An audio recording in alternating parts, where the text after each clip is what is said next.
that. Yep. Oh, okay. Now, and I see that you are pulling the bow across 2 strings at the same time. Oh no, not in that case. Oh, okay, that's No, not that was just on the G string. Oh, I just okay. chose to match your register rather than the C down here. I see. But you do sometimes with striking both Well, strings you at the can same do what's time. called a double stop, And- which is where you get 2. And that you can tell yourself if you're in intonation with yourself by doing that. Yes, but you don't have to be, because you can do.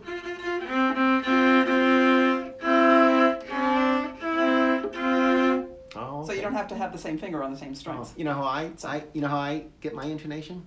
The flutes might have little flaws in them, and then you actually have to lower your head just for that note. Believe it or not. For the rest of the time you play that Right, instrument. and all I'm doing is changing where my fingers are. Now I have 5 holes. You have 4 strings. Right. But we have different scales. Now, Yes. my Japanese scale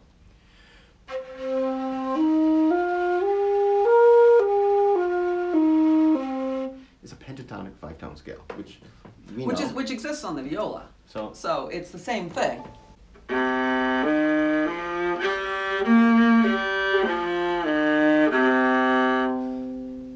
that's my scale. That would Right. be very easy to improvise if you're doing all the work. But I am kind of stuck with that unless I cover my holes partially.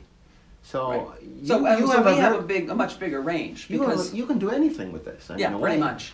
Yeah. Yeah. We're dependent on just the lowest note and the highest note you can find on the instrument. Mhm. But because you can move your fingers anywhere, Sure. we can find any note between that range.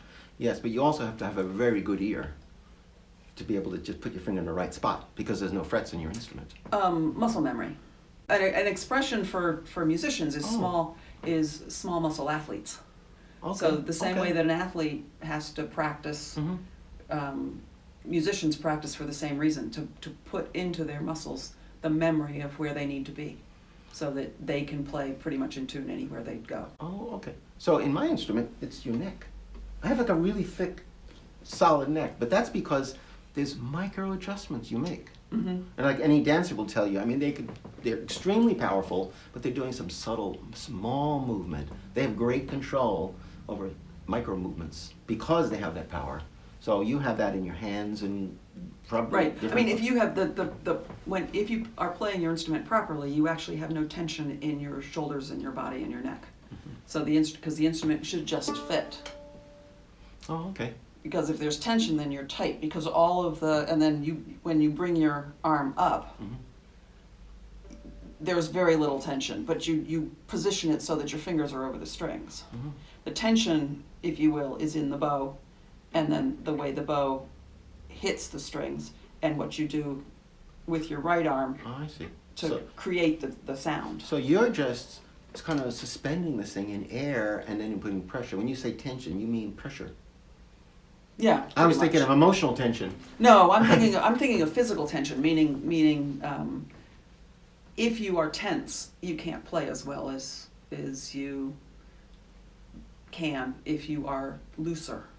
From this, Oh. so a big part of musicianship and performing Mhm. is actually understanding how to relax so that you can play. Well, we have that in droves in our instrument because if you're tense, you know how singers, they're tense and they're tight, they're up here, Mhm. and they don't have that full relaxed sound. And it happens in the shakuhachi. Your sound is horrible if you're tense. And then if you're learning the instrument, you're always in front of people sounding and looking bad. And it's the same thing with any other performer. I mean, you spend a lot of time working on, for instance, stage fright. Yeah, sure, sure. You know how to conquer stage fright so Mhm. that like any performance art, so that it looks easy even if it's hard. I mean, I used to have like holes on my fingers because I'm holding the flute so tight. And then your hands hurt. Mhm. So many beginners on my instrument, oh, my hands are so tired.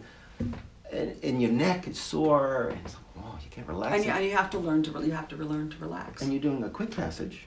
And it's hard to know it so well that you can be relaxed and go through a quick passage. I mean, that is the same.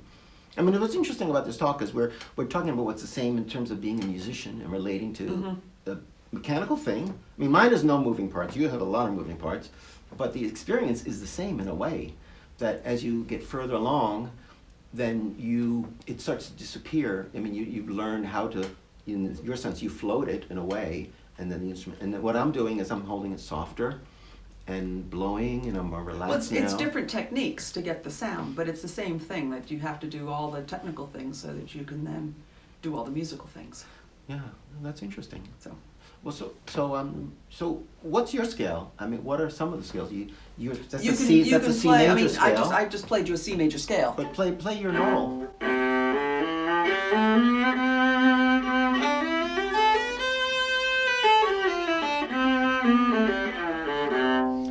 But every other scale exists on here. Sure. So you could So- start at half a note. You could start one note higher, Right. and then do yeah. another scale. And in Western music, the scale is determined by the interval, whether it's a whole step or a half step or whatever between the notes. Uh-huh. And so with the Western scale, there's a particular series of whole notes and half notes that creates the scale. Mhm. But every other scale, the pentatonic scale, is the same way. It just is a different arrangement of half and whole notes, Mhm. or half and whole steps. Uh-huh.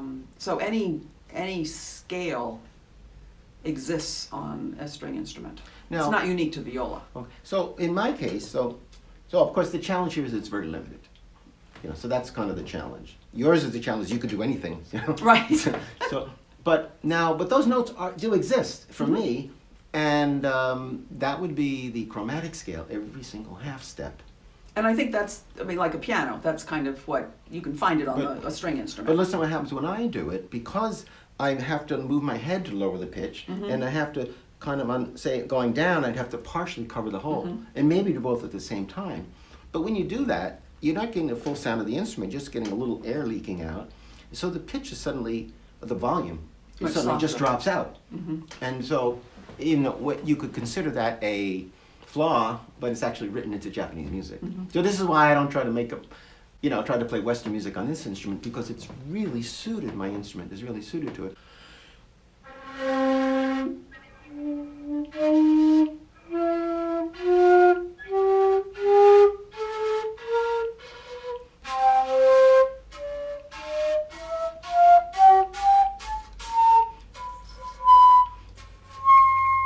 Right, so the same thing would be.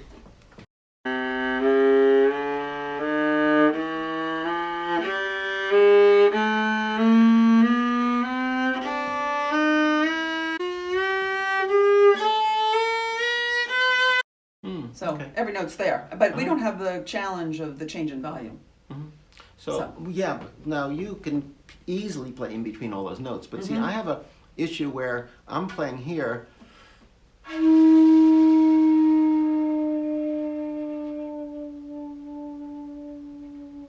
Right, to get your next note. The next note is coming out so soft. So I can play it, but I have to lower my head and I'm losing the volume. Well, you can just do it with your finger. And we just move a finger. So it's just a different thing. Now in my case, players know you just get a shorter flute. Like if I was playing with, say, the koto and the shamisen, our other two instruments with the trio, there's there's a D here. But this is interesting because I'm playing this on a meditation flute, and because it's a C, and the C is kind of a magic pitch, but global pitch, because the bansuri in India, the transverse bansuri is a C, and the Burm flute, the silver flute in the Western Orchestra is a C. This is a C. So But you can have, you do have other, I mean, and you have composers that will write for B flat flute or C flute, B flat clarinet, Yes. and E flat clarinet, that kind of thing. So there, in the winds, you have more range. On a stringed instrument, you can find the range. It just depends on what order you put your fingers in. Now we were talking about tuning, and now we were playing A.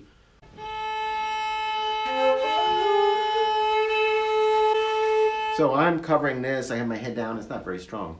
So I'm looking for my open holes.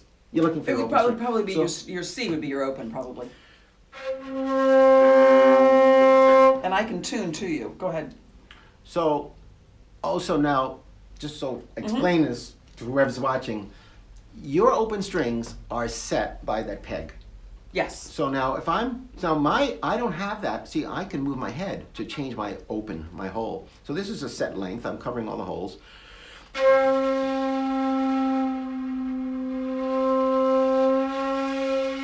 I I can do different pitches. So I would tune to the instruments that can't be moved, and I would adjust them. Now you and I can both move, Right. but we'll start with your open pitch, which is your C. So if you play your C, I'll figure.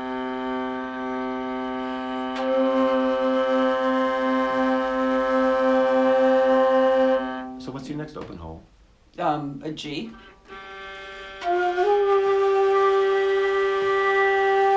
A D. Well, that doesn't work for me because it's a part C. So what I get is,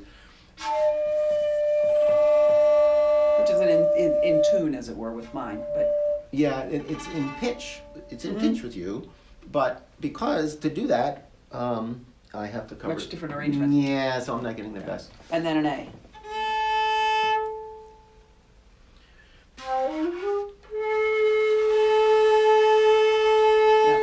And traditionally, I would have a particular hertz that my A would be tuned to. And in a Western orchestra, it's usually either what's called a 440 or a 441. Or some orchestras are even going a little sharper, 442. Oh, okay. You know what we do is the koto player, or the harp, the 13-string harp, will tune. I mean, it's either 440 or 442. I guess it depends on where they're from. And then we all play along with that. So we do our best. But now a beginner is having a lot of trouble playing it because as a beginner, it's easy to blow down, so everything sounds flat. Oh, interesting. Okay, and in an orchestra, you'll notice that typically an oboe is the one that sounds the pitch, and then everybody tunes to the oboe. I thought it was the violin. Oh, Not in an orchestra. If it's a string orchestra, it tends to be the concertmaster. Oh, okay. But in an orchestra, typically the concertmaster will stand up and will turn and look at the oboe, Okay. and the oboe will sound a pitch, Okay. and then the winds and the brass will tune to it, and then the strings will tune to that. So it's a series. You're the most flexible, yeah. We'd like to think so. But speak to a wind or a brass player. You know what? So. As far as playing second fiddle, this is not the main. When we have a trio, shamisen is the 3-string lute, koto is the harp. So we got the 3 strings, we got the 13 strings, and we got the 5 holes. We are third fiddle. They're just the skin. They just call it the pretty skin over the real music. Right. In the string world, the most and worst jokes are considered viola jokes. Yeah. So is it equivalent? Well, this is kind of wasn't considered a serious instrument for like 1,000 years. Oh, interesting. And okay. in the 1700s, But composers thought, let's take those monks that play out of pitch, they only play the same songs over and over. Some people only play one note to meditate, but that would be a beautiful addition to the duet tradition of the lute and the harp. It's been going on for hundreds of years.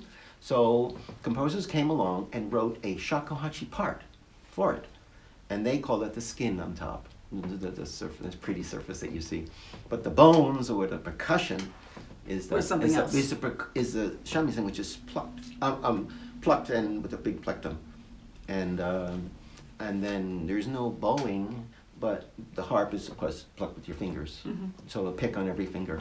So that went on for a while, and then shakuhachi was added.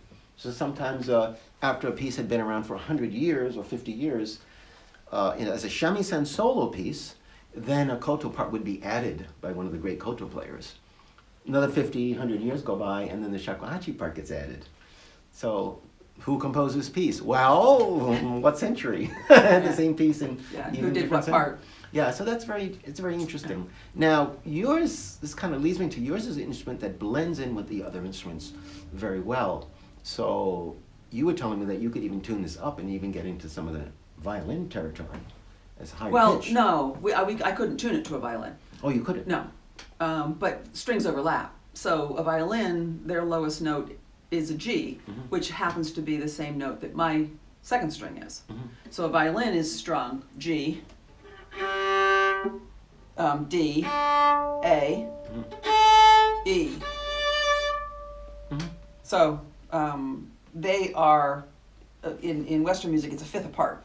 So they are a fifth higher than, but our 3 strings overlap. So our A and their A, our D, their D, our G and their G are the same pitches. Okay. They sound slightly different because the instruments are slightly different sizes. Oh, okay. So yeah, but I can't change my strings to, I can't take a violin, I don't know if I could take a violin A string and put it on my instrument. Probably not, because it's a different length, but they overlap. What do you So say? what do you want to do? Yeah, let's just fool around. We can see what we can do. So, let's see, I have these two flutes, but this one does more. This does more. Whichever's louder. And it's louder because it has a larger opening at the top. Okay. So if we do something in D, right? Oh, well, I guess it doesn't matter to you. It's your D. It's your D scale, pentatonic scale. Yeah, so that's just so funny because we're just always like, and you guys, whatever you want, and we're like, oh, I can't do that. I can't do it. Our flutes aren't the same size, so this is. So what's your D scale? Okay, this is my Japanese scale, right? Mm-hmm.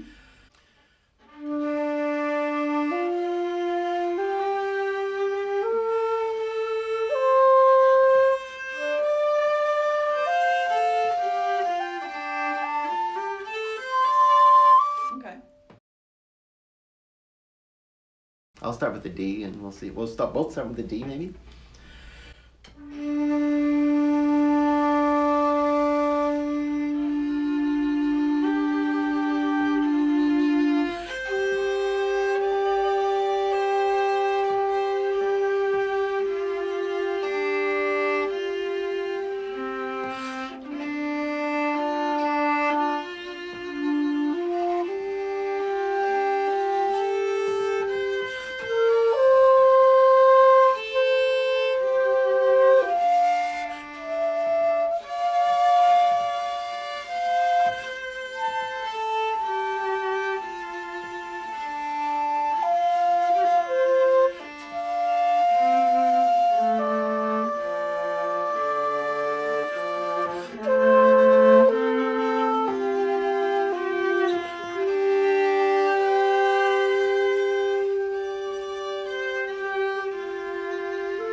Oh, you ready to have people all over the world see that? Sure, why not? Thanks.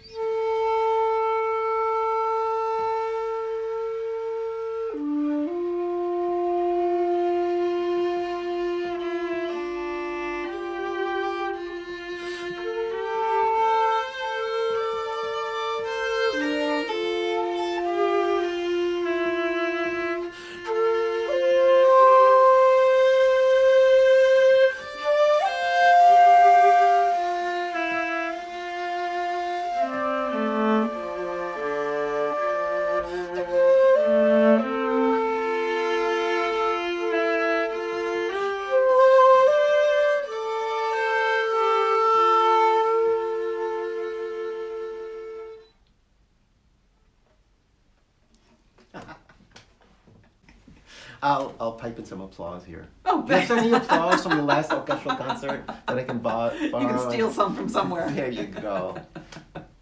No. And some cheers. Yeah. Well, thanks for being on the show. You're welcome very much. Thank you for introducing me Okay. to a little bit different world.